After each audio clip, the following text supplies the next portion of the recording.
ओम नमः शिवाय। हर हर महादेव। आज सावन माह के शुक्ल पक्ष की षष्ठी तिथि और बुधवार है। बुधवार का दिन भगवान गणेश और षष्ठी तिथि भगवान कार्तिकेय को समर्पित है। सावन माह के शुक्ल पक्ष में आने वाली षष्ठी तिथि को स्कंद षष्ठी का व्रत रखा जाता है और इस दिन भगवान शिव और माता पार्वती के बड़े पुत्र भगवान कार्तिकेय की पूजा पूरे विधि विधान से की जाती है। कहते हैं कि षष्ठी तिथि के दिन ही भगवान कार्तिकेय ने तारकासुर का वध किया था। तारकासुर के बुरे कर्मों को सहन करने में असमर्थ देवताओं ने उनकी सहायता के लिए भगवान शिव और पार्वती के पास गए थे। कहते हैं कि भगवान स्कंद ने 6 दिन पहले ही उस राक्षस से युद्ध करना शुरू कर दिया था और षष्ठी तिथि के दिन उस पर शस्त्र फेंका था, जिससे वो 2 भागों में विभाजित हो गया। पहला भाग आधा मोर बन गया, जिसे उसने अपना पर्वत बना लिया, और दूसरा भाग मुर्गा बन गया था। तो यह देखकर देवता बहुत ही खुश हुए और कार्तिकेय की स्तुति की। धार्मिक मान्यताओं के अनुसार जो व्यक्ति स्कंद षष्ठी का व्रत करता है, उसके अंदर लोभ, मोह, क्रोध और अहंकार जैसी बुराइयों का अंत हो जाता है और भगवान कार्तिकेय के आशीर्वाद से उस व्यक्ति को रोग, दोष और शारीरिक कष्टों से मुक्ति मिलती है। और इस व्रत को महिलाएं अपनी संतान की रक्षा और लंबी आयु के लिए करती हैं। तो आप सभी को स्कंद षष्ठी की हार्दिक शुभकामनाएं। भगवान कार्तिकेय आपकी सारी मनोकामनाएं पूर्ण करें। इसी कामना के साथ शुरू करते हैं आज की कथा। बोलो गणेश जी महाराज की जय हो। एक समय की बात है, एक गांव में एक भाई बहन रहा करते थे। बहन का नियम था कि वह रोजाना अपने भाई के दर्शन करके उसी के बाद भोजन करती थी। तो इसी तरह दोनों भाई बहन बड़े हो गए और उनकी शादी कर दी गई। बहन अपनी ससुराल चली गई। अब वो वहाँ भी जल्दी जल्दी घर का काम खत्म करती और फिर अपना भाई का मुख देखने के लिए अपने मायके आती। अपने भाई से मिलने के बाद ही घर जाकर भोजन करती। तो एक दिन रास्ते में एक पीपल के नीचे गणेश जी की मूर्ति रखी थी। उसने भगवान के सामने हाथ जोड़कर कहा कि हे गणेश जी भगवान, मेरे जैसा अमर सुहाग और मेरे जैसा अमर पीहर सबको दीजिए। यह कहकर वो अपने मायके चली गई। अब उसका रोजाना का नियम था, वह 2 मिनट गणेश जी भगवान की मूर्ति के आगे रुकती और वही बात कहती और फिर अपने भाई से मिलने के लिए चली जाती। एक दिन उसके पैरों में जंगल की झाड़ियों के कांटे चुभ गए। जैसे ही वो अपने भाई के घर पहुंची और भाई का मुख देखकर बैठ गई, तब भाभी ने पूछा कि ननंद पैसा आपके पैरों में क्या हो गया। तो वह कहने लगी कि भाभी, रास्ते में जंगल की झाड़ियों के कांटे गिरे थे, वो मेरे पाँवों में चुभ गए। तो उसकी भाभी ने गर्म पानी लाकर उसके पैर धोए और फिर पट्टी बांध दी, चाय पानी पिलाया और कुछ देर बातचीत करके जब उसकी ननंद अपने घर चली गई तो उसकी भाभी पीछे से कहने लगी कि आप किस तरह के भाई हैं। अपनी बहन के पैरों की तरफ देखा है, वो तो आपका मुख देखे बिना भोजन नहीं करती और आप अपनी बहन की तरफ ध्यान नहीं देते। देखा नहीं उसके पैरों में किस तरह से कांटे चुभे हुए थे। जाओ अभी के अभी रास्ता साफ करवा दो। तो यह सुनकर उसे बड़ा ही दुख हुआ कि मेरी बहन मेरा मुंह देखने के लिए यहाँ तक आती है और मैंने कभी भी ध्यान नहीं दिया कि वो किस तरह आती है, कितनी परेशान होती है। तो अपनी पत्नी को कहने लगा कि मैं अभी जाता हूँ और सारा रास्ता साफ करके आता हूँ। तो वह कुल्हाड़ी लेकर गया और सारी झाड़ियाँ काट कर रास्ता साफ कराया। रास्ते को साफ करते हुए उसने ध्यान नहीं दिया, गणेश जी की मूर्ति को भी वहाँ से हटा दी। तो यह देखकर गणेश जी भगवान गुस्सा हो गए। जब वह घर आया तो उसकी तबीयत खराब हो गई और गणेश जी के प्रकोप से वह मृत्यु को प्राप्त हो गया। गांव के लोग इकट्ठा हो गए, संस्कार की तैयारी करने लगे। तो उसकी पत्नी ने रोते हुए कहा कि भाई, आप लोग थोड़ी देर रुक जाइए, मेरी ननंद आने वाली है। वो अपना भाई का चेहरा देखे बिना भोजन नहीं करती। तो गांव वाले कहने लगे कि आज तो अपने भाई का मुख देख लेगी, वो कल किसका मुख देखेगी। तो वह कहने लगी कि आज इनकी बहन को इनके दर्शन कर लेने दो, फिर आप ले जाना, यह उसका नियम है। तो गांव वाले उसकी बहन का इंतजार करने लगी। रोज की तरह बहन अपने भाई का मुख देखने के लिए जंगल के रास्ते से निकली तो जंगल का रास्ता सारा साफ किया हुआ था। तो वह आगे बढ़ी तो उसने देखा कि सिद्धि विनायक भी वहां पर नहीं थे। तो वो सोचने लगी कि गणेश जी की मूर्ति कहाँ गई। तभी उसकी नज़र गणेश जी की मूर्ति पर पड़ी तो उसने मूर्ति को उठाया और साफ करके वापिस उसी जगह पर रख दिया और गणेश जी भगवान को प्रणाम करके कहने लगी कि हे गणेश जी भगवान, मेरे जैसा अमर सुहाग और मेरे जैसा अमर पीहर सबको देना। यह कहकर वो चली गई। तो भगवान सोचने लगे कि अगर आज मैंने इसकी नहीं सुनी तो मेरी कौन मानेगा, कौन मुझे पूजेगा। मैंने तो इसके भाई के प्राण हर लिए हैं। तो सिद्धि विनायक ने उसे आवाज़ दी कि बेटी, इस खेजड़ी की 7 पत्तियां तोड़कर ले जा और उसे कच्चे दूध में घोलकर तुम्हारे भाई के ऊपर छींटा मार देना तो वह उठकर बैठ जाएगा। तो यह आवाज़ सुनकर बहन पीछे मुड़ी तो पीछे कोई नहीं था। तो वह सोचने लगी कि कौन था, कौन मुझे आवाज़ दे रहा था। कोई बात नहीं, जैसा सुना है वैसा कर लेती हूँ। तो उसने 7 खेजड़ी की पत्तियां तोड़ी और अपनी चुनरी के पल्ले बांध ली और अपने भाई के घर पहुँच गई। वहाँ जाकर देखा तो खूब सारे लोग इकट्ठा होकर बैठे थे। भाभी रो रही थी और भाई की लाश रखी हुई थी। तो यह देखकर उसे बहुत दुख हुआ। फिर उसे पत्तियों वाली बात याद आई। तो जैसे उसने सुना था उसी तरह उसने दूध में उन पत्तियों को घोलकर अपने भाई के ऊपर छींटा दिया। तो उसका भाई तो उठकर बैठ गया और कहने लगा कि बहन, आज तो मुझे बहुत गहरी नींद आई। तो अपने भाई की बात सुनकर उसकी बहन कहने लगी कि भैया, ऐसी गहरी नींद तो किसी दुश्मन को भी ना आई। यह कहते हुए उसने सारी बात अपने भाई को बता दी। तो यह सुनकर उसके भैया और भाभी बहुत ही खुश हुए और गांव वालों को भी यह जानकर बड़ी ही हैरानी हुई। सारे कहने लगे कि बहन में सत्य था जो उसने अपने भाई को मौत के मुंह से वापस निकाल लिया है। और सारे गणेश जी भगवान का जयकारा लगाने लगे।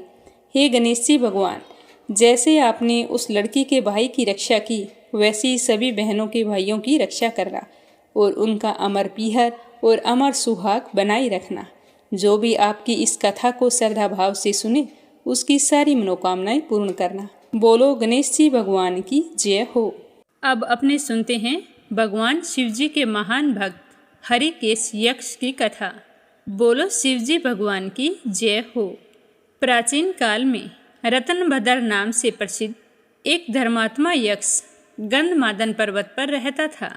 उसके एक पुत्र उत्पन्न हुआ। उसका नाम था पूर्णभद्र। पुत्रवान होकर रतनभद्र ने अपने जीवन के नाना सुखों का भोग किया और अंत में शिव ध्यान परायण होकर शांत शिवलोक को प्राप्त किया। तो रतनभद्र के शिवलोक चले जाने के बाद में पूर्णभद्र बहुत ही दुखी रहने लगा क्योंकि उसके कोई संतान नहीं थी। तो वह एक दिन अपनी पत्नी कनक कुंडला से कहने लगा कि हे प्रिया, पिताजी शिवलोक को चले गए हैं। मेरा मन बड़ा ही उदास रहता है, कहीं भी मेरा मन नहीं लगता। मुझे तो यह राज्य और महल सब कुछ शून्य मालूम होता है। इस उदासी का अब एक ही समाधान है कि हमारे कोई संतान की प्राप्ति हो जाए तो मुझे सब कुछ अच्छा लगने लगे। तो अपने पति की बात सुनकर कनक कुंडला कहने लगी कि हे प्राणनाथ, आप ज्ञानवान होकर इस तरह पुत्र के लिए क्यों खेद करते हैं। यदि आपकी यही इच्छा है तो पुत्र मिलने का उपाय कीजिए। इस जगत में उद्यमी लोगों को क्या दुर्लभ है। जो प्राणी प्रारब्ध के भरोसे रहते हैं वे तो कायर होते हैं, क्योंकि अपना किया हुआ कर्म ही प्रारब्ध है, इसके अलावा और कुछ नहीं है। इस कारण प्रतिकूल प्रारब्ध को शांत करने के लिए समस्त कारणों के भी कारण रूप भगवान शिवजी की शरण में आपको जाना चाहिए। यदि आप सर्वश्रेष्ठ पुत्र चाहते हैं तो भगवान शिवजी की शरण ग्रहण कीजिए। इस तरह पिता के लिए दुखी और पुत्र के लिए उदास रहना विद्वान लोगों को शोभा नहीं देता। जो इस संसार में आया है उसका तो जाना तय है। अब आप पिता के दुख को छोड़कर सर्वश्रेष्ठ पुत्र प्राप्ति के लिए कोई उपाय कीजिए। तो अपनी पत्नी की बात सुनकर यक्षराज ने गीत वाद्य से भगवान शिवजी को प्रसन्न किया तो भगवान शिव जी बहुत ही प्रसन्न हुए और उसे साक्षात दर्शन देकर कहने लगे कि हे पूर्णभद्र, तुम्हारी अभिलाषा जरूर पूर्ण होगी, ये मेरा आशीर्वाद है। यह कहकर शिवजी अंतर्ध्यान हो गए। तो शिवजी के आशीर्वाद से यक्षराज की पत्नी कनक कुंडला ने एक सुंदर पुत्र को जन्म दिया। पुत्र प्राप्त हो जाने पर पति पत्नी दोनों बहुत ही खुश हुए। उन्होंने अपने पुत्र का नाम हरिकेश रखा और पुत्र की प्रसन्नता में उन्होंने अनेक प्रकार के दान पुण्य किए। जब हरिकेश 8 वर्ष का हुआ, तभी से वह खेल में बालू का शिवलिंग बनाकर दुर्वा से उसका पूजन करता था और अपने साथियों को शिव नाम से ही पुकारता था। वह रात दिन हे चंद्रशेखर, हे भूतेश, हे मृत्युंजय, हे नीलकंठ आदि पवित्र नामों का उच्चारण करता रहता था। अपने मित्रों को प्रेम करता हुआ बार बार इन्हीं नामों से उन्हें पुकारता था। उसके कान भी इन्हीं नामों को सुनना पसंद करते थे। वह शिव मंदिर को छोड़कर अन्य कोई भी जगह पर नहीं जाता था। उसके नेत्र शिवजी के अतिरिक्त और कुछ भी देखने की इच्छा नहीं रखते थे। वह स्वप्न में भी भगवान शिवजी को ही देखा करता था। हरिकेश की यह दशा देखकर उसके पिता ने सोचा कि इसे कोई गृह कार्य में लगाना चाहिए। अगर इसका ध्यान घर के कामों में लग गया तो यह और किसी की बात भी सुनने लगेगा। अब तो यह शिवजी के अलावा किसी का नाम नहीं सुनता। तो हरिकेश के पिता ने उसे घर के कामों में लगाने के लिए तमाम कोशिशें कर ली, लेकिन उस पर कुछ भी असर नहीं हुआ। तो एक दिन उसके पिताजी ने कहा कि बेटा, तुम कोई भी कार्य नहीं करते हो, ऐसे कैसे काम चलेगा? देखो, मैंने तुम्हारे दादाजी का काम संभाला है और तुम्हें मेरा कार्यभार संभालना चाहिए। तो अपने पिता की बात सुनकर हरिकेश ने कुछ भी नहीं कहा और रात में घर छोड़कर निकल गया। कुछ दूर जाकर उसे भ्रम हो गया कि मैं कहाँ जाऊँ। तो वह मन ही मन कहने लगा कि हे शंकर, हे शिवनाथ, हे शिव शंभु, मैं कहाँ जाऊँ? कहाँ रहने से मेरा कल्याण होगा? यह सोचकर उसने अपने मन में विचार किया कि जिसका कहीं भी ठिकाना नहीं है, उसका काशीपुरी ही आधार है। तो इस प्रकार का निश्चय करके वह काशीपुरी को चला गया। उस क्षेत्र में पंच भौतिक देह त्याग कर प्राणों का शिव की प्रसन्नता से फिर देह से संबंध नहीं रहता, उसी आनंद वन में जाकर वह तप करने लगा।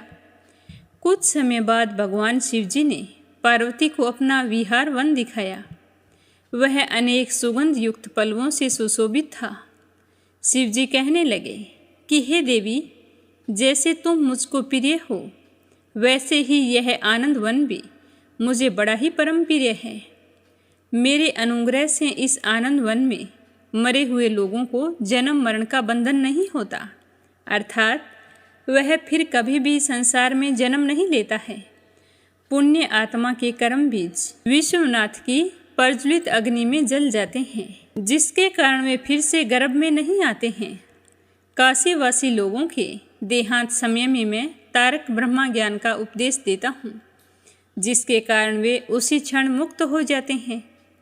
कलयुग में विश्वनाथ देव का दर्शन पूजन, काशीपुरी, भागीरथी गंगा आदि का सेवन तथा सुपात्र को दान विशेष फलदायक होता है। हे देवी, काशीवासी सदा मुझ में ही बसते हैं, इससे मैं उनको अंत में संसार सागर से पार कर देता हूँ, यह मेरी प्रतिज्ञा है। तो शिव और गौरी इस तरह वार्तालाप करते हुए उसी स्थान पर पहुँच गए जहाँ हरिकेश समाधि लगाई बैठा था। उसको देखकर पार्वती जी कहने लगी कि हे भगवान, यह आपका तपस्वी भक्त है, देखो कितनी कठिन तपस्या कर रहा है। आप अपने इस भक्त को वरदान देकर इसका मनोरथ पूर्ण कीजिए। इसका चित्त तो केवल आप में ही लगा है और इसका जीवन भी आपके ही अधीन है। पार्वती की बात सुनकर भगवान शिव उसके पास गए और उन्होंने समाधि में स्थित उस ऋषिकेश को हाथ से स्पर्श किया। तो जैसे ही शिवजी ने स्पर्श किया तो उनका स्पर्श पाकर यक्ष ने आंखें खोलकर अपने सामने प्रत्यक्ष भगवान को देखा तो वह बहुत ही प्रसन्न हुआ। फिर गदगद स्वर में यक्ष ने कहा कि हे शिव शंभु, हे पार्वती पते, हे शंकर, आपकी जय हो। आपके कर कमलों का स्पर्श पाकर मेरा यह शरीर अमृत रूपी हो गया है। इस प्रकार प्रिय वचन सुनकर भगवान शिव जी कहने लगे कि हे यक्ष, इसी क्षण मेरे वर से मेरे क्षेत्र के दंडनायक बन जाओगे। आज से तुम दुष्टों के दंडदायक और पुण्यवानों के सहायक बनो और दंडपाणि नाम से विख्यात होकर सब गणों का नियंत्रण करो। मनुष्य में सत्य अर्थ नाम वाले सब्रह्म और उद्ब्रह्म ये दोनों गण सदा तुम्हारे साथ रहेंगे। तुम काशीवासी जनों के अन्नदाता, प्राणदाता, ज्ञानदाता बनोगे और मेरे मुख से निकले तारक मंत्र के उपदेश से मोक्षदाता होकर नियमित रूप से काशी में ही निवास करोगे। तो इस तरह भगवान शिव जी की कृपा से ऋषिकेश काशी में दंडपाणि के रूप में स्थित हो गया और भक्तों के कल्याण में लग गया। बोलो भोले शंकर की जय हो।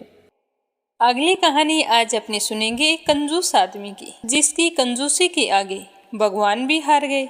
एक समय की बात है, एक बहुत ही कंजूस व्यक्ति रहता था। उस व्यक्ति का नाम था दानचंद। उसके पास धन तो बहुत था, परंतु उसने कभी किसी को दान नहीं किया था। उसने प्रण ले रखा था कि मैं मेरे जीवन में किसी को कुछ भी दान नहीं करूँगा।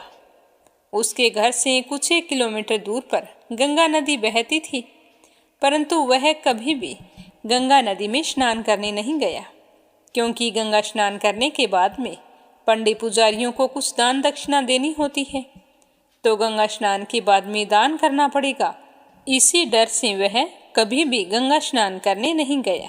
उसकी पत्नी हमेशा कहती कि स्वामी, हमारे पास इतना धन है, हमें दान पुण्य करना चाहिए, धन का कुछ हिस्सा धर्म के कार्यों में लगाना चाहिए। परंतु उस पर इस बातों का बिल्कुल भी असर नहीं होता। वह कहता कि इतना बहुत सारा धन कहाँ है हमारे पास, अगर कमाई का कोई छोटा सा हिस्सा दान भी कर दिया तो उससे क्या होने वाला है। तो अपने पति की कंजूसी देखकर उसकी पत्नी बहुत ही निराश हो जाती। ऐसा करते करते समय बीतता गया। एक दिन उस कंजूस की पत्नी कहने लगी कि स्वामी, अब तो हमारा बुढ़ापा आ गया है, अब तो हमें कुछ न कुछ दान करना चाहिए। अब हम इस दुनिया से चले जाएंगे तो सब कुछ पीछे ही रह जाएगा। मैं आपको कितना समझाती हूँ, पर आप पर कोई असर ही नहीं होता।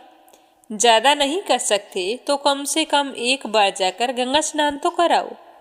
तो पत्नी की बात सुनकर वह गंगा स्नान करने के लिए चला गया। गंगा नदी उसके घर से 12 किलोमीटर की दूरी पर थी। रास्ते में कहीं पर पैसा खर्च ना हो जाए, इसीलिए वह 12 किलोमीटर तक पैदल ही चला। जब वह दानचंद कंजूस गंगा नदी के किनारे पहुंचा तो उसको लगा कि घाट पर जाएंगे तो पंडित दान दक्षिणा मांगेंगे, इसीलिए वह स्नान करने के लिए मुर्दा घाट पर चला गया। मुर्दा घाट बिल्कुल सुनसान था। उसने इधर उधर देखा, दूर दूर तक कोई भी दिखाई नहीं दिया।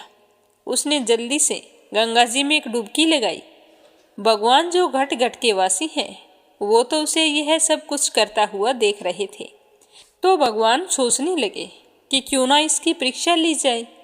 तो भगवान ने एक पंडित का रूप धारण किया और वहां पर खड़े हो गए।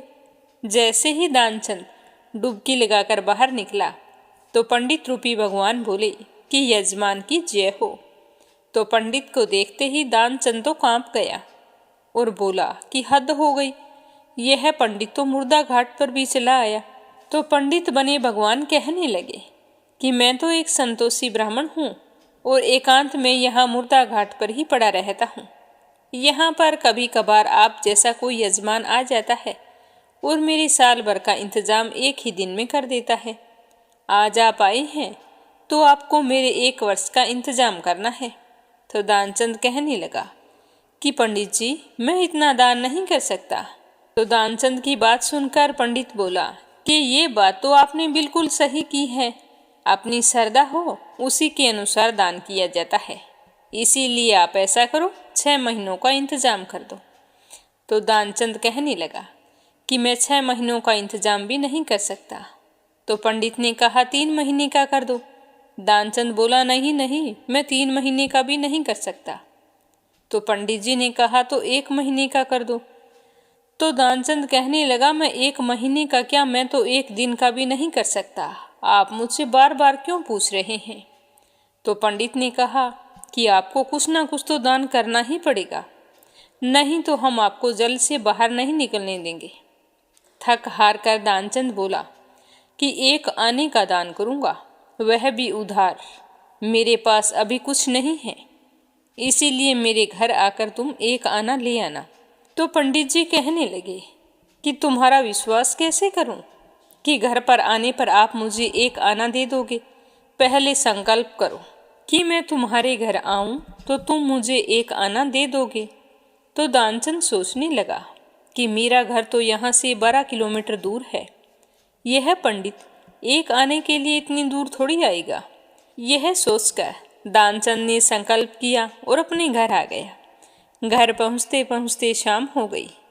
इतनी दूर से चलकर आया था, इसीलिए वह थक गया।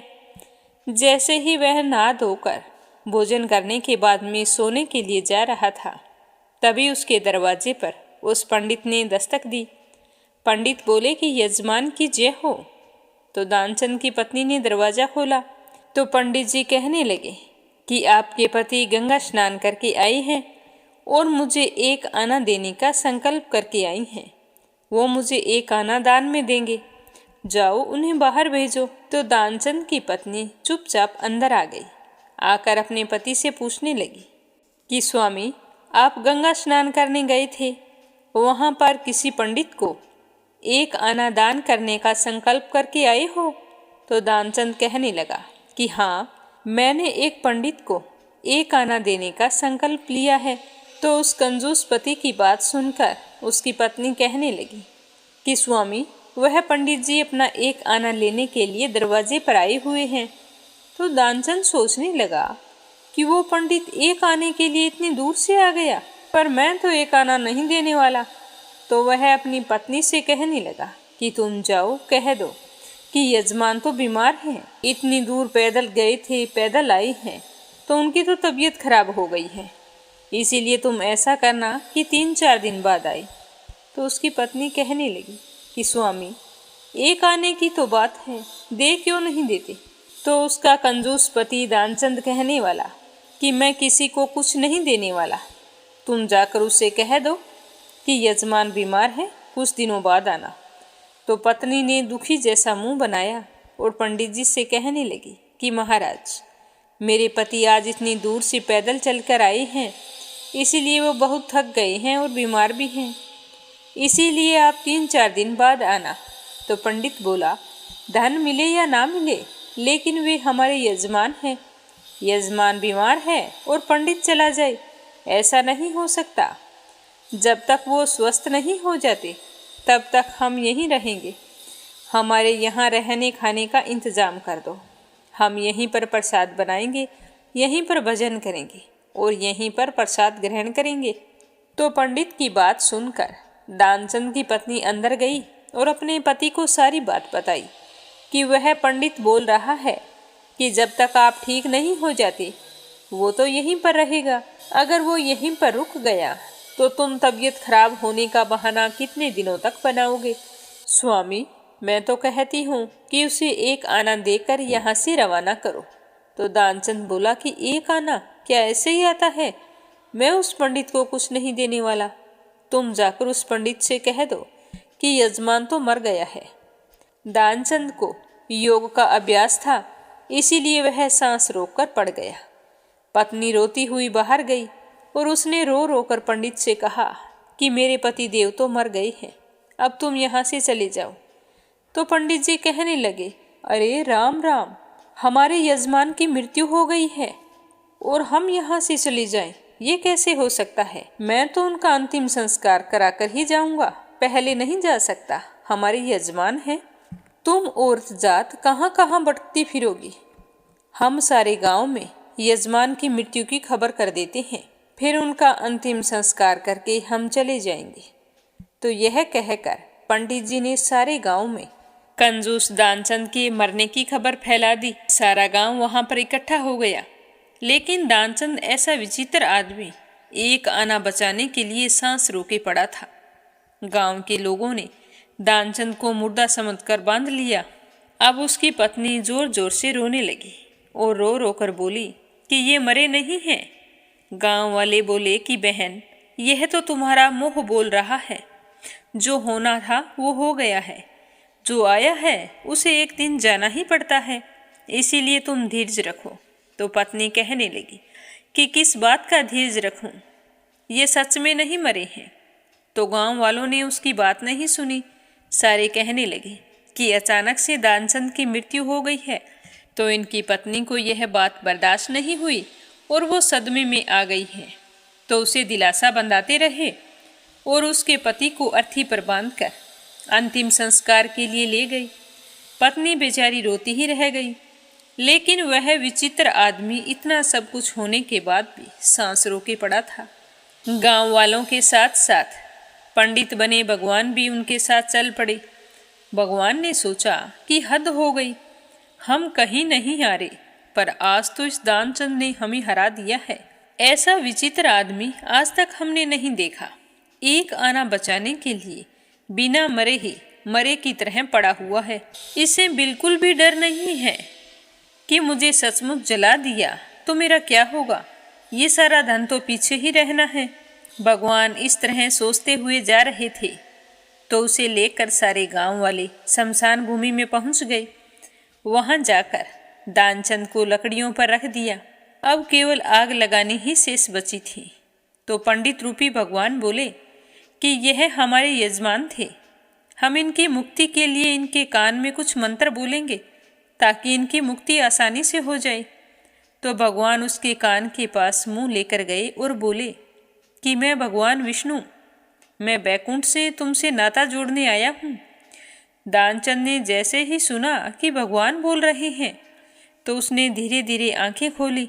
लेकिन जैसे ही उसने देखा कि यह तो वही पंडित है तो उसने फिर से आंखें बंद कर ली। भगवान बोले कि हम हार गए, हम तुमसे कुछ नहीं लेंगे, तुम ही हमसे कुछ मांग लो। तो दानचंद धीरे से बोला कि प्रभु, बस वो एक आना छोड़ दो, हमें और कुछ नहीं चाहिए। तो पंडित रूपी भगवान बोले कि तथास्तु और चुपचाप वहां से चले गए। पंडित रूपी भगवान के चले जाने के बाद में दानचंद ने धीरे धीरे आंखें खोली और देखा कि भगवान चले गए हैं। तो वह उठकर बैठ गया। उसे इस तरह बैठा हुआ देखकर गांव वालों को बड़ी ही हैरानी हुई। कोई बोल रहा था कि दानचंद फिर से जिंदा हो गया है और कोई डर के भाग रहा था कि ये तो दानचंद का भूत है। तो दानचंद ने सभी से कहा कि रुको, ना तो मैं फिर से जिंदा हुआ हूँ और ना ही मेरा भूत बोल रहा है, तुम रुको, मेरी बात सुनो। फिर उसने गांव वालों को गंगा स्नान से लेकर मृत्यु तक की सारी बात बताई। तो सारे गांव वाले बड़े ही हैरान थे। कहने लगे कि हम रोजाना गंगा स्नान करते हैं, ना जाने कितना दान पुण्य करते हैं, फिर भी हमें आज तक भगवान के दर्शन नहीं हुए हैं। और इसने फूटी कोड़ी तक दान नहीं की, फिर भी इसे भगवान के दर्शन हो गए। वाह प्रभु, क्या लीला है आपकी। बोलो कान्हा जी की जय हो। अब अपने सुनते हैं श्री स्कंद पुराण का आगे का अध्याय। बोलो स्कंद पुराण की जय हो, शिव परिवार की जय हो। अर्जुन कहने लगे कि हे देवऋषि नारद जी, आप संपूर्ण प्राणियों के प्रति समान भाव रखने वाले, जितेंद्रिय तथा राग द्वेष रहित हैं। लेकिन आप में जो कलह कराने की प्रवृत्ति है, उसके कारण तो कई हजार देवता, गंधर्व, राक्षस तथा दैत्य मुनि नष्ट हो गए हैं। तो हे ब्राह्मण देव, आपकी ऐसी चेष्टा क्यों होती है? मेरे मन में हो रहे इस संदेह का निवारण कीजिए। तो अर्जुन की बात सुनकर देवऋषि नारद जी हंसने लगे और हंसते हुए वारभव्य मुनि के मुख की ओर देखने लगे। वारभव्य का जन्म हारित के कुल में हुआ था। वे उस समय नारद जी के पास ही उपस्थित थे। वारभव्य मुनि बड़े ही बुद्धिमान थे। उन्होंने नारद जी के मन का भाव समझ लिया और वे हंसते हुए बड़ी ही मीठी वाणी में अर्जुन से कहने लगे कि हे पांडुनंदन, आपने नारद जी से जो कुछ कहा है वह बिल्कुल सत्य है। प्रत्येक मनुष्य के मन में ऐसा संदेह हो जाता है। इस विषय में भगवान श्री कृष्ण के मुख से जो बात सुनी है वही मैं आपको बताऊंगा। आज से बहुत समय पहले की बात है। संपूर्ण यादवों को आनंदित करने वाले भगवान श्री कृष्ण महिसागर संगम की यात्रा में इधर आए थे। उनके साथ उग्रसेन, वासुदेव तथा बभ्रू तथा प्रद्युम्न भी थे। उस समय भगवान श्री कृष्ण ने कुटुंबी जनों के साथ महिसागर संगम में स्नान करके बहुत सारा दान पुण्य किया था। पिंड दान आदि करके देव पूजन के पश्चात नारद जी की पूजा की थी। उसके बाद यादवों की सभा में महाराज उग्रसेन ने इस प्रकार कहा कि हे श्री कृष्ण, मैं एक संदेह पूछता हूँ, आप उसका निवारण कीजिए। ये जो महाबुद्धिमान नारद जी हैं, सारे संसार की इनकी खूब ख्याति फैली है, पर मैं ये जानना चाहता हूँ कि ये इतने चंचल क्यों हैं। क्योंकि वायु की भांति समस्त जगत में चक्कर लगाया करते हैं और इन्हें कलह कराना बहुत ही प्रिय है। और इस तरह कलह प्रेमी से आप इतना प्रेम कैसे करते हैं। तो भगवान श्री कृष्ण कहने लगे कि हे राजन, आपने जो पूछा है वही सत्य है। मैं इसका कारण बतलाता हूँ। पूर्व काल में प्रजापति दक्ष ने मुनि श्रेष्ठ नारद को श्राप दिया था। ऐसा इसीलिए हुआ कि सृष्टि मार्ग में लगे हुए दक्ष के कुछ पुत्रों को नारद जी ने अपने वैराग्यपूर्ण उपदेशों से विरक्त बनाकर वहाँ से अन्यत्र भेज दिया था। यह घटना एक बार नहीं 2 बार हुई थी। यह देखकर राजा दक्ष को क्रोध आ गया और पुत्रों के इस तरह विचलित होने से रुष्ट होकर उन्होंने नारद जी को श्राप दे दिया और कहा कि हे नारद, तुम सदा संसार में भ्रमण करते रहोगे, कहीं भी तुम्हारे ठहरने के लिए स्थान नहीं होगा और तुम इधर उधर की चुगली करने वाले होकर अपना जीवन व्यतीत करोगे। तो इस तरह का श्राप पाकर देवऋषि नारद जी बहुत ही दुखी हुए और श्राप का निवारण तो हो नहीं सकता। तो नारद जी ने ज्यों त्यों करके उस श्राप को स्वीकार कर लिया। और यही साधुता है कि स्वयं समर्थ होकर भी दूसरे के अपराध को क्षमा कर दें। नारद जी पहले यह देख लेते हैं कि यह दैत्य या राक्षस आदि का विनाश काल आ पहुंचा है, तब वे उसकी कलह भावना बढ़ाते हैं और झूठी बातें ना बोलकर सच्ची बात बताया करते हैं। इसीलिए वे पाप से लिप्त नहीं हैं। इनकी चुगली में कोई झूठ नहीं होता। सर्वत्र भ्रमण करते रहने पर भी इनका मन ध्येय से विचलित नहीं होता। अतः भ्रम दोष से ये भ्रांत नहीं होते। तथा मुझ में जो इनका अधिक प्रेम है उसका कारण मैं तुम्हें बताता हूँ। मैं देवराज इंद्र द्वारा किए गए स्त्रोत से दिव्य दृष्टि संपन्न श्री नारद जी की सदा स्तुति करता हूँ। अब उस स्त्रोत को तुम्हें सुना रहा हूँ, जो पितामह की गोद से प्रकट हुए हैं, जिनके मन में अहंकार नहीं है, जिनका विश्व विख्यात चरित्र किसी से छिपा नहीं है, उन देवऋषि नारद को मैं नमस्कार करता हूँ, जिनमें आरती, उद्वेग, क्रोध, चपलता और भय का सर्वथा अभाव है, जो धीर होते हुए भी दीर्घसूत्री, किसी कार्य में अधिक विलंब करने वाले नहीं हैं। उन नारद जी को मैं प्रणाम करता हूँ, जो कामना अथवा लोभवश झूठी बात मुँह से नहीं निकालते और समस्त प्राणी जिनकी उपासना करते हैं, उन्हीं नारद जी को मैं नमस्कार करता हूँ, जो अध्यात्म गति के तत्व को जानने वाले, ज्ञान शक्ति संपन्न तथा जितेंद्रिय हैं, जिनमें सरलता भरी है तथा जो यथार्थ बात कहने वाले हैं। उन नारद जी को मैं प्रणाम करता हूँ, जो तेज, यश, बुद्धि, न्याय, विनय, जन्म तथा तपस्या सभी दृष्टियों से बढ़े हुए हैं। उन नारद जी को मैं नमस्कार करता हूँ, जिनका स्वभाव सुख में, वेश सुंदर तथा भोजन उत्तम है, जो प्रकाशमान, पवित्र, शुभ दृष्टि संपन्न तथा सुंदर वचन बोलने वाले हैं। मैं उन देवऋषि नारद जी को नमस्कार करता हूँ, जो उत्साहपूर्वक सबका कल्याण करते हैं, जिनमें पाप का लेस मात्र भी नहीं है, तथा जो परोपकार करने से कभी पीछे नहीं हटते, उन नारद जी को मैं नमस्कार करता हूँ। जो सदा वेद, स्मृति और पुराणों में बताए हुए धर्म का आश्रय लेते हैं तथा प्रिय और अप्रिय से रहित हैं, उन नारद जी को मैं प्रणाम करता हूँ। जो समस्त संगों से अनासक्त हैं तथापि सब में आसक्त हुए से दिखाई देते हैं, जिनके मन में किसी संशय के लिए स्थान नहीं है तथा जो बड़े अच्छे वक्ता हैं, उन नारद जी को मैं नमस्कार करता हूँ। जो किसी भी शास्त्र में दोष दृष्टि नहीं करते, तपस्या का अनुष्ठान ही जिनका जीवन है, जिनका समय कभी भी भगवत चिंतन के बिना व्यर्थ नहीं जाता, जो अपने मन को सदा वश में रखते हैं, उन श्री नारद जी को मैं प्रणाम करता हूँ। जिन्होंने तप के लिए श्रम किया, जिनकी बुद्धि पवित्र एवं वश में है, जो समाधि से कभी तृप्त नहीं होते, अपने प्रयत्न में सदा सावधान रहने वाले, उन नारद जी को मैं नमस्कार करता हूँ।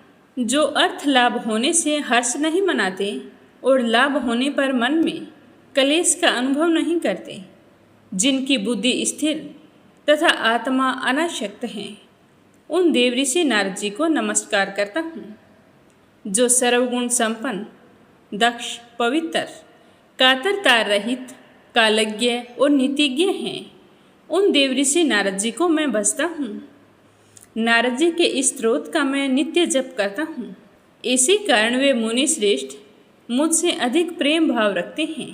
अगर कोई और मनुष्य भी पवित्र होकर प्रतिदिन इस स्तुति का पाठ करता है, तो देव ऋषि नारद बहुत ही जल्दी उस पर प्रसन्न हो जाते हैं। हे राजन, आप भी नारद जी के इन गुणों को सुनकर प्रतिदिन इस पवित्र स्त्रोत का जप करें। इससे वे मुनि आप पर बहुत ही प्रसन्न होंगे। इस तरह बताते हुए वह भ्रव्य मुनि कहने लगे कि श्री कृष्ण के मुख से नारद जी के इन गुणों को सुनकर राजा उग्रसेन बहुत ही प्रसन्न हुए और उनके बताए अनुसार उनका स्तोत्र पाठ भी करने लगे। उसके बाद नारद जी की पूजा करके तथा यथासंभव दान देकर अपने बंधु बांधव और कुटुंबी जनों के साथ भगवान श्री कृष्ण द्वारिकापुरी को लौट आए। हे अर्जुन, तुम भी नारद जी के इन गुणों को ध्यानपूर्वक सुन के श्रद्धा में होकर उनका पूजन करो। तो भ्रव्य का यह वचन सुनकर अर्जुन को बड़ा ही विस्मय हुआ और उनके अंगों में रोमांच हो आया। उन्होंने भक्तिपूर्वक नारद जी के चरणों में प्रणाम किया और फिर कहने लगे कि हे मुनि, आपके मुख से इस गुप्त क्षेत्र का महात्म्य सुनकर मुझे तृप्ति नहीं हुई है, अतः आप फिर से उसका वर्णन कीजिए। तो अर्जुन की बात सुनकर देव ऋषि नारद जी कहने लगे कि हे कुंती पुत्र, पूर्व काल में महायोगी अक्षपाद गौतम मुनि हुए थे, जो गोदावरी गंगा को यहाँ लाए थे, और वे अहिल्या के पति थे। वे बड़े शक्तिशाली थे। उन्होंने गुप्त क्षेत्र का महात्म्य सुनकर उसे सर्वोत्तम जानकर वहाँ पर योग साधना करते हुए बहुत कठिन तपस्या शुरू की थी। उसके बाद महात्मा गौतम ने योग सिद्धि प्राप्त करके इस तीर्थ में गौतमेश्वर नाम से प्रसिद्ध शिवलिंग की स्थापना की। जो भी मनुष्य इस गौतमेश्वर लिंग को भली भांति नहलाकर उस पर चंदन का लेप करके उसे भांति भांति के फूलों से सजाए, पूजा करे और गूगल की धूप जलावे, तो ऐसा करने वाला मनुष्य सारे पापों से मुक्त होकर रुद्र लोक में प्रतिष्ठित होता है। तो यह सुनकर अर्जुन कहने लगे कि हे देवऋषि नारद जी, मैं योग के स्वरूप का तात्विक विवेचन सुनना चाहता हूँ, क्योंकि योग को समस्त उत्तम साधनों से भी उत्तम बताकर सब लोग उसकी बड़ी प्रशंसा करते हैं। तो नारद जी कहने लगे कि हे कुंती पुत्र, मैं तुम्हें संक्षेप में ही योग का तत्व बतलाता हूँ। इसके सुनने से चित्त निर्मल हो जाता है, फिर सेवन कर लिया जाए तो कहना ही क्या है। चित्त की वृत्तियों को जो रोकना है वही योग तत्व कहलाता है। पुरुष अष्टांग की विधि से उसकी साधना करते हैं। यम, नियम, प्राणायाम, प्रत्याहार, धारणा, ध्येय, ध्यान और समाधि, ये योग के 8 अंग हैं। इस प्रकार योग 8 अंगों से युक्त बताया गया है। उन 8 में से मैं तुम्हें प्रत्येक का लक्षण बतलाता हूँ, ध्यानपूर्वक सुनना। जिसके साधना से साधक को योग की प्राप्ति होती है। अहिंसा, सत्य, आस्तिह, ब्रह्मचर्य तथा अपरिग्रह, ये 5 यम कहे गए हैं। इन सब के लक्षण भी ध्यान से सुनो। जो संपूर्ण प्राणियों में आत्म भाव रखकर सबके हित के लिए चेष्टा करता है, उसकी यह प्रवृत्ति अहिंसा कही गई है, जिसका वेदों में भी विधान किया गया है। जो स्वयं देखा गया हो, सुना गया हो, अनुमान किया गया हो अथवा अपने में अनुभव लाया हो, उसे दूसरों को पीड़ा ना देते हुए यथार्थ रूप से वाणी द्वारा प्रकट करना सत्य कहलाता है। अपने ऊपर आपत्ति पड़ने पर भी मन, वाणी और क्रिया द्वारा किसी प्रकार भी दूसरों का धन ना लेना अस्तेय कहा गया है। मन, वाणी, शरीर और क्रिया द्वारा मैथुन से सर्वथा दूर रहना, यह सन्यासियों का ब्रह्मचर्य है। तथा ऋतु काल में अपनी ही पत्नी के साथ केवल एक बार समागम करना तथा अन्य समय में पूर्ण संयम रखना, यह गृहस्थों का ब्रह्मचर्य है। मन, वाणी, शरीर और क्रिया द्वारा सब वस्तुओं का त्याग कर देना, यह सन्यासियों का अपरिग्रह है। तथा सब वस्तुओं का संग्रह करते हुए भी केवल मन से उनका त्याग करना, उनके प्रति ममता और आसक्ति का ना होना, यह गृहस्थों का अपरिग्रह माना गया है। ये 5 यम बताए गए हैं। अब 5 नियमों को सुनो। सोच, संतोष, तप, जप और गुरु भक्ति, ये 5 नियम हैं। अब इनके अलग अलग लक्षण भी मैं तुम्हें बताता हूँ, ध्यान से सुनना। सोच 2 प्रकार का बतलाया जाता है, बाह्य और आभ्यंतर। मिट्टी और जल से जो शरीर की शुद्धि की जाती है, वह बाह्य सोच कहलाता है और मन की शुद्धि को आंतरिक सोच कहते हैं। न्याय से प्राप्त की हुई जीविका या भिक्षा अथवा वार्ता के द्वारा जो कुछ प्राप्त होता है, उसी से सदा संतुष्ट रहना संतोष कहलाता है। अपने आहार को घटाते हुए साधक पुरुष जो चंद्रायण आदि विहित तप का अनुष्ठान करता है, उसका नाम तप है। वेदों के स्वाध्याय तथा प्रणव के अभ्यास आदि को जप कहा गया है। भगवान शिव ही ज्ञान स्वरूप गुरु हैं। उनमें जो भक्ति की जाती है, वही गुरु भक्ति मानी गई है। इस प्रकार नियमों और यमों का भली भांति साधन करके विद्वान पुरुष प्राणायाम के लिए सुनत होवे, अन्यथा वह योग की सिद्धि नहीं कर सकता। क्योंकि जिसका शरीर बाहर और भीतर से शुद्ध नहीं हुआ है, उसमें वायु का महान प्रकोप हो जाता है और वायु के प्रकोप से शरीर में कोढ़ हो जाता है। इतना ही नहीं, वह जड़ता आदि का भी उपभोग करता है। लकवा आदि मार जाने से उसका शरीर जड़ हो जाता है। इसीलिए बुद्धिमान पुरुष को शरीर को शुद्ध करके ही दूसरे साधन के लिए प्रयोग करना चाहिए। हे पांडुनंदन, अब मैं तुम्हें प्राणायाम का लक्षण बतलाता हूँ, तुम ध्यानपूर्वक सुनना। प्राण और अपान वायु का निरोध प्राणायाम कहलाता है। विद्वान पुरुषों ने उसे 3 प्रकार का बतलाया है, लघु, मध्यम और उत्तम। लघु प्राणायाम 12 मात्रा का होता है। आँख को बंद करने और खोलने में जितना समय लगता है, वह 1 मात्रा है। लघु से दुगना अर्थात 24 मात्रा वाला मध्यम प्राणायाम बतलाया गया है। त्रिगुण अर्थात 36 मात्रा का उत्तम बताया गया है। प्रथम यानी कि लघु प्राणायाम से पसीने को जीते, मध्यम से कंप को तथा उत्तम से विषाद को जीते। इस प्रकार इन 3 दोषों पर विजय प्राप्त की जाती है। किसी सुंदर आसन पर सुखपूर्वक विराजमान होकर पद्मासन लगाकर रेचक, पूरक और कुंभक भेद से त्रिविध प्राणायाम का अभ्यास करे। प्राणों का संयम करने से उस साधन का नाम प्राणायाम है। जैसे आग में झोंके जाने पर पर्वतीय धातुओं का मेल जल जाता है, उसी प्रकार प्राणायाम से इंद्रिय जनित संपूर्ण दोष दग्ध हो जाते हैं। 100 कपिला गायों का दान करने से जो फल प्राप्त होता है, वही हमें प्राणायाम करने से मिल जाता है। इसीलिए योग्य पुरुष को हमेशा प्राणायाम करना चाहिए। इससे शांति आदि दिव्य गुण सिद्ध होते हैं। शांति, प्रशांति, दीप्ति और प्रसाद ये कर्म से प्रकट होने वाले दिव्य गुण हैं। स्वाभाविक और आंतरिक पापों की निवृत्ति तथा उनकी वासनाओं का शमन, यह शांति नामक प्रथम गुण है। मन और बुद्धि के द्वारा लोभ और मोह रूपी दोषों का पूर्णतया निराकरण करके जो शांति की प्राप्ति होती है, उसी को इस लोक में प्रशांति कहते हैं। भूत, भविष्य, दूरस्थ तथा अदृश्य पदार्थों का यहाँ भली भांति ज्ञान होना ही दीप्ति है।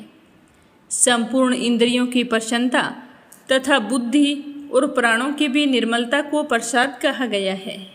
इस प्रकार के ये 4 फल प्राणायाम के द्वारा प्राप्त करने योग्य हैं।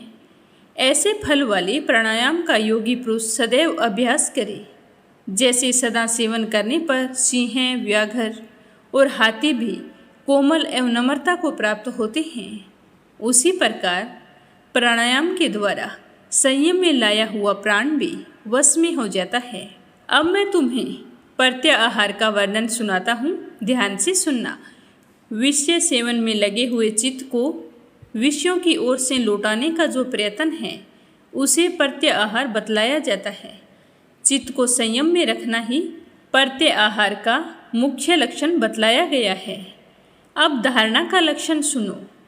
जैसे जल पीने की अभिलाषा रखने वाले लोग पत्थर और नाल आदि के द्वारा धीरे धीरे जल पीते हैं, उसी प्रकार योगी पुरुष धारणा द्वारा साधित वायु का धीरे धीरे पान करते हैं। गुदा, लिंग, नाभि, हृदय, तालु तथा ललाट में क्रमशः चतुर्दल, षड्दल, 10 दल, 12 दल, 16 दल तथा द्विदल कमल का चिंतन करके उन सब में प्राण वायु की धारणा करें और धीरे धीरे एक स्थान से समेटकर दूसरे स्थान में ऊपर उठाते हुए उस प्राण को मस्तक के भीतर ब्रह्मरंध्र में स्थापित कर दे।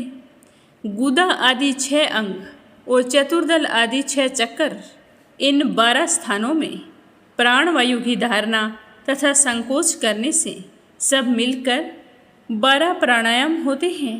इसी को धारणा कहा गया है। और इन धारणाओं को सिद्ध कर लेने पर योगी पुरुष अक्षर ब्रह्मा की समता को प्राप्त हो जाता है।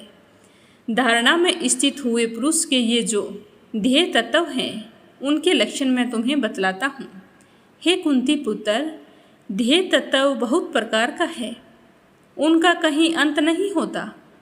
कोई शिव का, कोई विष्णु का, कोई सूर्य का, कोई ब्रह्मा का तथा कोई महादेवी का ध्यान करते हैं।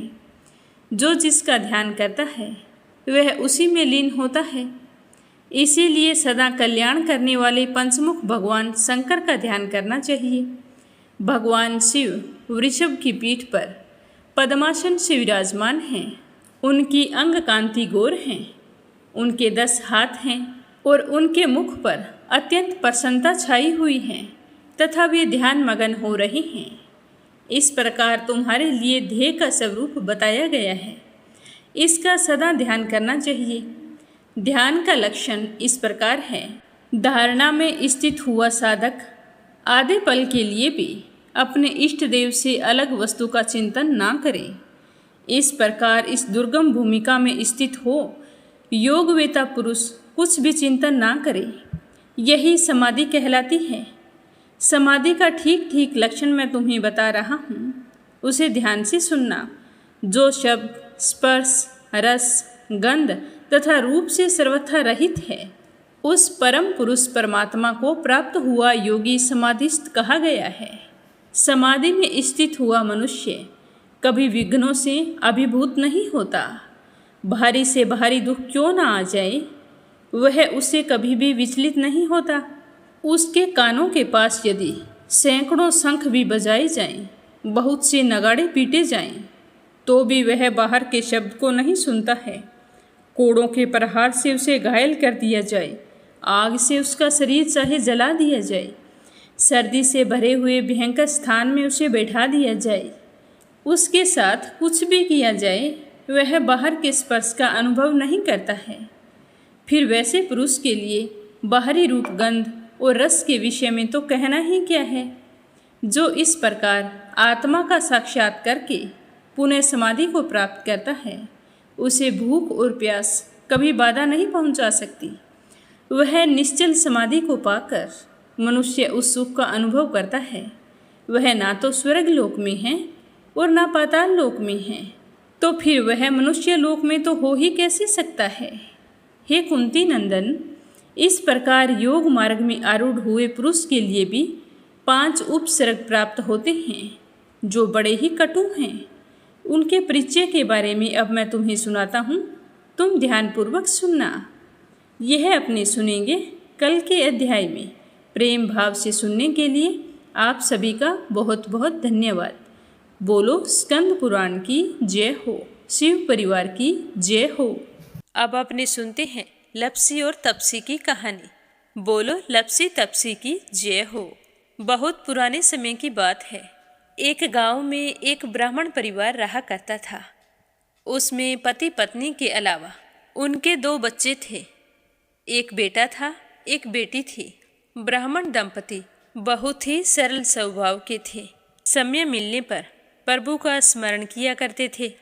उनकी बेटी बहुत ही संस्कारी और सुशील थी, लेकिन उनका बेटा आवारा किस्म का था। वह कोई काम धाम नहीं करता और ना ही कभी अपने माँ बाप का कहना मानता था। समय के साथ दोनों बहन भाई बड़े हो गए। बहन की शादी कर दी गई, पर भाई का वही हाल था। उसके माँ बाप ने उसे समझाया कि बेटा, अब हम वृद्ध हो चले हैं, तुम कोई काम किया करो, लेकिन उस पर उनकी बातों का कोई असर नहीं होता था। तो एक दिन ब्राह्मणी अपने पति से कहने लगी कि स्वामी, आप बिल्कुल काम छोड़ दीजिए। जब घर में कुछ भी नहीं होगा तो यह अपनी जिम्मेदारी समझेगा और काम पर लग जाएगा। तो ब्राह्मण ने दूसरे दिन से काम पर जाना छोड़ दिया। तो यह देखकर उनके बेटे ने कोई काम नहीं किया और चोरी करने चला गया। आते जाते राहगीरों को लूट लेता और उसी से अपने घर का गुजारा किया करता था। तो उसकी लूटने और चोरी करने की आदत से सारे गांव वाले उसे लप्सी कहने लगे। तो लप्सी की इस हरकत से उसके माँ बाप बहुत ही दुखी रहते थे, पर वह किसी की सुनने के लिए तैयार नहीं था। इसी तरह समय बीतता गया। एक दिन की बात है कि लप्सी एक पीपल के पेड़ पर बैठा था। तभी शिव पार्वती जा रहे थे। पार्वती माता गहनों से लदी हुई थी। तो लप्सी उन्हें देखकर सोचने लगा कि सूरत के कितने गहने हैं, आज ये सारे के सारे लूट लूँगा तो मुझे कई महीनों तक चोरी नहीं करनी पड़ेगी। तो वह लूटने के इरादे से पीपल की ओट में होकर बैठ गया। जैसे ही शिव पार्वती वहाँ से जाने लगे तो लप्सी एकदम से शिव पार्वती के सामने आकर कहने लगा कि जल्दी से जितने सारे गहने पहन रखे हैं उतार दो। तो पार्वती माता कहने लगी कि तुम चोरी क्यों करती हो, तुम्हें पता है चोरी करना पाप है। तो लप्सी कहने लगा कि क्या करूं, घर पर मेरे माँ बाप हैं, मेरी एक भांजी है, उनके लिए दोनों समय भोजन की व्यवस्था कहाँ से करूं, मुझे कोई काम तो आता नहीं है। तो लप्सी की बात सुनकर पार्वती माता कहने लगी कि तुम जो चोरी करके पाप करते हो, इस पाप का भागी कौन बनेगा। तो लप्सी कहने लगा कि मेरे घर वाले सारे बनेंगे। तो पार्वती माता कहने लगी कि कोई नहीं बनेगा, पाप के भागी केवल तुम बनोगे। तो लप्सी कहने लगा कि मैं लूट खोस कर उन्हीं के लिए लेकर जाता हूँ, तो पाप के भागी तो उन्हें बनना ही पड़ेगा। तो लप्सी की बात सुनकर पार्वती माता ने हंसकर कहा कि हम यहीं पर बैठे हैं और तुम अपने घर जाओ, अपने घर वालों से पूछो कि कोई तुम्हारे पाप का भागी बनेगा क्या। तो यह सुनकर लप्सी भागा भागा अपने घर आया। और अपनी माँ के पास गया और कहने लगा कि माँ, मैं चोरी करके लाता हूँ, राह चलते राहगीरों को लूटता हूँ, तुम्हारे लिए ही तो करता हूँ। तो तुम मुझे एक बात बताओ, चोरी करने से जो पाप लगता है, तो आप मेरे पाप के भागी बनोगे? तो लप्सी की बात सुनकर उसकी माँ कहने लगी कि बेटा, मैंने तो तुमसे नहीं कहा कि तुम चोरी करके लाओ, तुम कमा कर लाओ, हमें तो 2 वक्त की रोटी चाहिए, मैं तो तुम्हारी पाप की भागी नहीं बनूंगी। तो माँ के मुंह से इस तरह की बात सुनकर लप्सी तो हैरान हो गया। फिर वह अपने पिताजी के पास गया और जाकर कहने लगा कि पिताजी, मैं जो कुछ भी लूट खोस के लाता हूँ वो आपके लिए ही तो लाता हूँ। देखो, मैंने लूट कर कितना धन इकट्ठा कर लिया है, कितने ऐशो आराम हैं तुम्हारे। अगर मैं चोरी नहीं करता तो क्या ये सब हमें मिलता? पिताजी, मैं तुमसे एक बात पूछता हूँ कि चोरी करने से पाप लगता है, तो उस पाप में आप मेरे भागीदार बनोगे क्या? तो लप्सी की बात सुनकर उसके पिताजी कहने लगे कि बेटा, मैंने नहीं कहा कि तुम चोरी करके लाओ, तुम कमा कर लाओ, मैं तुम्हारे पाप का भागी नहीं बनूंगा। तो माँ बाप के मुंह से इस तरह की बात सुनकर वह बहुत ही उदास हुआ और सोचने लगा कि मैं कितने महीनों से चोरी कर रहा हूँ, ना जाने मुझ पर कितना पाप चढ़ गया है, और ये तो बोल रहे हैं कि पाप के भागी हम नहीं बनेंगे, तो अब क्या होगा?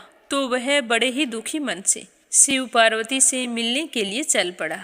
जैसे ही घर से बाहर निकलने लगा तो उसकी छोटी सी भांजी दरवाजे पर खेल रही थी। उसे पता नहीं था कि पाप पुण्य क्या होता है, तो वो कहने लगी कि मामा, पाप की भागी मैं बनूंगी। तो उसके इस तरह कहते ही लप्सी ने उसे गोद में उठाया और चल पड़ा। शिवजी भगवान और पार्वती माता के पास जाकर कहने लगा कि घर वालों ने पाप का भागी बनने से मना कर दिया है और एक यही है जो पाप की भागी बनने को तैयार है। फिर लप्सी बड़े ही दीन स्वर में कहने लगा कि हे भगवान, मैं समझ गया हूँ कि चोरी करना पाप है। आज तक जो मैंने काम किया वो बहुत ही गलत था, लेकिन अब मैं इसका प्रायश्चित करना चाहता हूँ। अब तुम ही बताओ, मुझे मेरे पापों से मुक्ति कैसे मिलेगी? तो उसकी बात सुनकर शिव पार्वती बहुत ही खुश हुए और लप्सी को कच्चे सूत का एक छोटा सा गोला देते हुए कहा कि लप्सी, ये सूत लो और इस पीपल के चारों ओर परिक्रमा लगाओ। जब यह सूत समाप्त हो जाएगा तब तुम्हारे सारे पाप नष्ट हो जाएंगे। तो यह सुनकर लप्सी बहुत ही खुश हुआ। सोचने लगा कि छोटा सा गोला है, अभी लपेट कर घर चला जाऊंगा, उसके बाद में कभी कोई पाप नहीं करूंगा। फिर उसने अपनी बांजी को कंधे पर बैठाया और पीपल की परिक्रमा लगानी शुरू कर दी। अब भगवान का वह सूत खत्म कहाँ होने वाला था। लप्सी चक्कर लगाता गया पर वह सूत खत्म नहीं हुआ। चक्कर लगाते लगाते 1 महीने, 6 महीने, साल, पूरे 12 साल बीत गए पर वह सूत खत्म नहीं हुआ। 12 साल बाद एक बार फिर शिव पार्वती जी वहाँ से गुजर रहे थे तो पार्वती माता ने कहा कि स्वामी, चलो लप्सी को चलकर देखते हैं। तो शिवजी कहने लगे, वो चोरी करने वाला, लूटने वाला कब का चला गया होगा? तो पार्वती माता कहने लगी कि नहीं स्वामी, चलकर देखने में क्या जाता है, चलो एक बार देखते हैं। तो शिव पार्वती जी जैसे ही पीपल वृक्ष के पास आए तो देखा कि लप्सी तो अब भी चक्कर लगा रहा है। वहाँ चारों ओर गहरी खाई हो गई है और लप्सी की बड़ी बड़ी दाढ़ी, मूंछें, नाखून बढ़ गए हैं। तो यह देखकर पार्वती माता ने कहा कि देखो स्वामी, आप तो कह रहे थे कि वो कब का ही चला गया, देखो इसके मन में सच्ची भक्ति है। तो पार्वती की बात सुनकर शिवजी ने कहा कि चलो अभी देख लेता हूँ। तो यह कहकर शिवजी ने एक सोने का कड़ा लप्सी के आगे फेंक दिया। तो लप्सी ने झट से उसके ऊपर पैर कर लिया। फिर अचानक से उसका ध्यान शिव पार्वती जी की ओर गया तो वो हाथ जोड़कर कहने लगा कि भगवान, अब तो मेरे पाप समाप्त हो गए होंगे, आप मुझे यहाँ से जाने की आज्ञा दीजिए। आपका यह सूत अभी तक खत्म नहीं हुआ है। तो शिवजी भगवान ने कहा कि तुम्हारे पाप कर्म भी अभी तक पूरे नहीं हुए हैं। तो शिवजी की बात सुनकर लप्सी कहने लगा कि भगवान, मुझे पूरे 12 वर्ष हो गए हैं आपकी भक्ति करते करते, और अब भी आप मुझ पर शक कर रहे हैं। तो शिवजी ने कहा कि अपना पैर उठाओ। तो जैसे ही लपसी ने अपना पैर उठाया तो उसके पैर के नीचे सोने का कड़ा था। तो यह देखकर लपसी शर्मिंदा हो गया और कहने लगा कि प्रभु, गलती हो गई, मुझे माफ़ करो, आगे से मैं ऐसी गलती कभी नहीं करूँगा। तो शिवजी कहने लगे कि नहीं लपसी, तुम्हारा पाप ऐसे पूरा नहीं हो सकता। अब तुम्हें 12 वर्ष तक और इसी तरह परिक्रमा करनी होगी, उसी के बाद तुम्हारे पाप समाप्त होंगे। यह कहकर शिव पार्वती वहाँ से चले गए और वह फिर से पीपल के पेड़ की परिक्रमा करता रहा। करते करते 12 साल बीत गए। 12 साल बाद में शिव पार्वती जी वहाँ पर आए तो उन्होंने देखा कि आज भी वो वहीं पर चक्कर लगा रहा है। तो शिव जी ने फिर उसके सामने सोने की अंगूठी फेंकी, पर उसने कोई ध्यान नहीं दिया। तो शिव जी भगवान प्रसन्न होकर कहने लगे कि हे लपसी, आज से तुम मेरी तपस्या करके तपसी बन गए हो। मैं तुम्हें वरदान देता हूँ कि तुम अपने जीवन में सारे सुखों को प्राप्त करेगा। और तूने 24 बरस तक मेरी भक्ति की है, इसका फल भी तुझे अवश्य मिलेगा। जो भी औरत गाय और कुत्ते की रोटी नहीं बनाएगी, उसका पुण्य फल तुम्हें मिलेगा। आंगन लीप कर दहलीज नहीं लीपेगी, तो उसका पुण्य फल भी तुझे ही मिलेगा। अगर हमारे घर की बहन बेटी को हम सूट, तीवल या साड़ी भेंट स्वरूप देते हैं, तो साथ में मोली का धागा और कुछ रुपये नहीं देंगे, तो उसका पुण्य फल भी तुम्हें ही मिलेगा। अगर कोई दिए से दिया जलाएगा, तो उसका पुण्य फल भी तुम्हें ही मिलेगा। अगर व्रत और पूजा पाठ में सारी कहानी सुन ले और तुम्हारी कहानी ना सुने, तो उसका पुण्य फल भी तुम्हें ही मिलेगा। कहा जाता है कि तभी से सुबह पहली रोटी गाय की और सुबह की अंतिम रोटी छोटी बनाई जाती है, और शाम को अंतिम रोटी बड़ी बनाई जाती है जो कुत्ते की होती है। और दिए से दिया भी नहीं जलाया जाता। और घर की बहन बेटियों को सूट और तीवल के साथ भेंट स्वरूप कुछ रुपए भी जरूर दिए जाते हैं। और उसी दिन से हर व्रत कथा के बाद में लपसी तपसी की कहानी जरूर सुनी जाती है। और कथा समाप्त होने पर कहा जाता है कि लपसी का फल लपसी को मिले, तपसी का फल तपसी को मिले। हमारी पूजा पाठ का, हमारे व्रत का और हमारी कहानी का पुण्य फल हमें मिले। बोलो लपसी तपसी की जय हो। तो ये थी लपसी और तपसी की कहानी। लपसी तपसी 2 भाई नहीं थे। लपसी और तपसी एक ही आदमी का नाम था। लूट कर लाता था, इसीलिए उसे लपसी के नाम से पुकारते थे। और फिर भगवान की तपस्या करने के कारण उसे तपसी के नाम से जाना जाने लगा।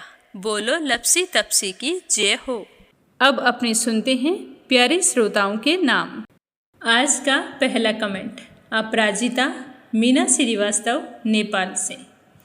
दूसरा है परमेश्वरी रघुवीर सिंह हैं दिल्ली से। और तीसरा है संजय, सोनिया, हिताक्षी, दीपेश हरियाणा से। देवी सिंह हैं कार्तिक, पायल, सौम्या, उमा रघुवंशी गजबा सौदा से। सीमा जोशी, रवि कुमार जोशी दिल्ली से। आरती खैरावर अगरखर से। सरला रानी करणपुर से। आशा शर्मा, विष्णु, ज्योति, अंशु भीलवाड़ा से। श्रीमती शर्मा अलीगढ़ से। प्रिया मेरठ से। मंजुला कपूर पंजाब से। तारा मिश्रा, राम नरेश मिश्रा, शुभम मिश्रा, रितेश मिश्रा गोपालगंज से। कमला गुरुग्राम से। शीला सिन्हा, मीरा श्रीवास्तव, ममता श्रीवास्तव माला छम्मा जौनपुर से। श्रीमती यशोदा ओडिशा से। नर बहादुर पाल नेपाल से। श्यामवती सुषमा विष्णु हरियाणा से। इंदिरा तिवारी, शांति प्रसाद तिवारी, शुभांकित, दीपांकित, सुरभि, जया तिवारी, वैभवी, ऐश्वर्या तिवारी उत्तराखंड से। श्रीचंद यादव गया बिहार से। निर्मला सिसोदिया दिल्ली से। मीनू वालिया दिल्ली से। गीता सैनी करनाल से।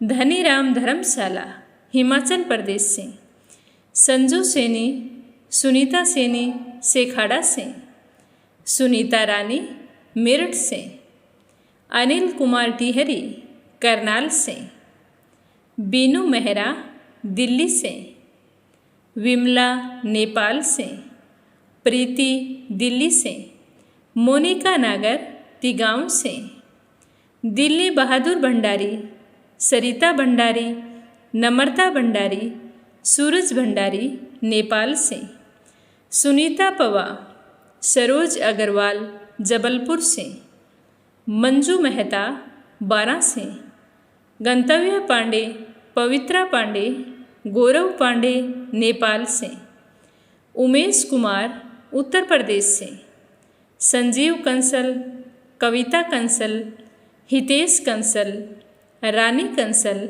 मुजफ्फरनगर से, विप्लव हांजोंग असम से, चंद्रकांता दिल्ली से, कोमल निर्मल मुंबई मीरा रोड से, रेखा धर्मेंद्र शर्मा जयपुर से, किरण पानीपत से, मंजू चौधरी भीलवाड़ा से, सुदेश नागपाल करनाल से, मीरा देवी असम से, नंदा पांडुरंग पुजारी ब्रह्मपुरी महाराष्ट्र से, क्षमा परतुल वडोदरा से, रुक्मणी शर्मा अंबाला से, परमिला मलिक सोनीपत से, राधा रोहिला दिल्ली से, सुखवीर सिंह सिवाना, सुनीता गोयल उत्तराखंड से, प्रमोद यादव साहो हिमाचल प्रदेश से, कमलेश भल्ला जम्मू से, कृष्ण यादव